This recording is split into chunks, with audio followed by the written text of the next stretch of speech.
Hello, my name is Josh Atkinson, and you have once again stumbled upon my oil painting YouTube channel. But before I get started, I did want to ask everybody to hit the like button, the subscribe button, and the notification bell, because it helps with the algorithm. And I hit 300 subscribers this week, so thank you, that was a goal. Much appreciated, more on that later. For now, I'm going to show you this painting, and we're going to talk about this painting in this video. It is my portrait of Gizmo from Gremlins, which really has no competition in my book as the best holiday horror film. So anyway, I guess let's just get to the time lapse. So here is our source image, Gizmo playing the keyboard cutely, and our time lapse. Okay, so I'm painting over a failed painting. It was a still frame from a movie everyone but me loves called Cemetery Man. The lighting was really striking and I wanted to get it, but the sunglasses kind of blocked her eyes and nose bridge, and so there really weren't enough shadows, and she just ended up looking a little too two-dimensional, a little too uh, illustration-ish. So I'm just winging it with Gizmo here. Any proportional model that you have based on human skulls and faces is not all that helpful when you're painting a puppet, although my own heart kind of hurts to call Gizmo a puppet because this movie is so close to my heart, and as is the sequel. I think it's just the best Christmas horror movie. I think it really communicates the Christmas spirit completely successfully, and it has good, thrills and, monsters. But anyway, um, so I'm, blocking, well, I'm throwing down some bluish purplish shadow on the base of the fur trim of the Santa hat. His own fur is in shadow. Well, I'm talking the white part is in shadow. He's lit from above, but it also sort of has the overall effect of lighting him a bit from behind, as you can see. So the lighter tones of darker fur, his darker fur looks basically as light as his white fur because the light from behind is hitting it. So he's backlit. That wasn't that hard to say. It took me like 20 minutes.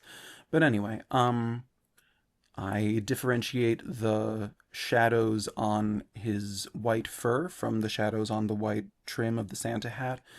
I go a little bluer on his fur. And then I'm just doing background stuff. The golden retriever's paws on the bedspread, the floor. I try to suggest this little comic book that's on the right of Gizmo, but I end up getting rid of that because it's just too much detail, and I know it won't translate with the style of brush strokes that I'm going to be bringing to this painting pretty soon. I'm going to work on the keyboard. We're getting close to a solid realist portrait, which, if you're new to the channel, you can hit that subscribe button and see that I do this all the time. I kind of get the realist version down and then I distort it or abstract it, if you prefer. So I'm adding some details to the fur. Uh, I typically distort things, which I haven't begun doing yet, with like square edged brushes, but I actually used filberts for the fur, um, because that really communicated its texture, the way that each little patch of hair or fur, whatever the difference is, grows. I'm finding in this stylistic development as I tiptoe toward hardcore abstraction, hardcore rated X. Um, I There are certain things that can't withstand it. Yeah, there's the realism, and now I'm going in for the crazy brush strokes. Um, so the square edges on Gizmo's fur just weren't communicating fur the way that a filbert brush. And if you don't know, a filbert brush is just ovular. It's just a little, like a rounded kind of point, and so that helps to create that kind of like flick effect, which lots of hairy, shaggy kind of animals would have. But anyway, at this point, I'm reaching the oh god, I ruined it stage of I'm losing the likeness. The colors are frightening me. This happens every time I do this style. Again, I did really like the realist version of it, and I'm sure some people are going to be like, "You are ruining it." I respectfully, I don't agree. My um journey is just to, I don't know. I don't know what my journey is, but I want to push, and I don't want to just do realism because I did it for a long time, and I found it less than exciting. It stopped feeling individual. It just started to feel like everybody else's paintings. So this is where I am right now. But I'm still implementing proportional understandings. I'm still implementing complementary color theory. I'm still following the rules that I uh, gained by learning conventional portrait painting. If you're interested in where I learned conventional oil painting, I meant, then you should check out the YouTube channel for Helen Van Wyck. Um, she was the boss, and she remains the boss as far as I'm concerned. I don't think anybody on YouTube could teach you oil painting better than she does, even though she's been dead since 1994. Anyway, and then I found even more purple down in the keyboard. I love that. I gotta paint some snow. That's that good purple blue snow shadow. But anyway, I have recovered the likeness. I had to go in with some, as I said, filbert brushes, some more precise edges, but still keep the strokes looser to keep it cohesive with all the other crazy brush strokes. But some of them had to be a bit more precise in order to keep the likeness. And given that this is Gizmo, you kind of have to get it. It can't just be some 80s puppet, though he's real to me. Anyway, this is the finished painting. It is an 11 by 14-inch oil painting on a canvas panel. Here are some detail shots. Doobie doobie doo.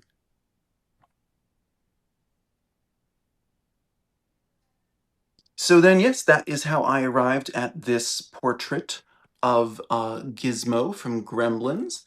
I don't think you'd call it an animal portrait he's um because he's a cryptid? I don't know. Anyway, I adore this movie. I love how this painting is.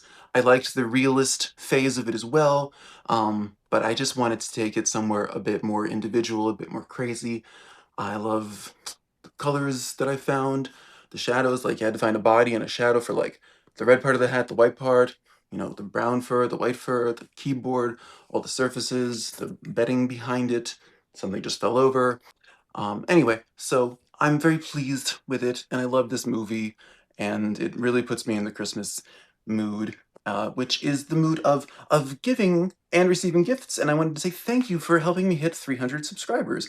It has been just a little, well, like I don't know, a year and a couple months of YouTube, and that's a wonderful number to finally get to. So we're gonna try to get to 1,000. Anyway, thank you. So if you enjoyed this video, do please check out last week's about Mr. Elk, Moose, Deer, Ungulate. He has hooves. I learned what that means.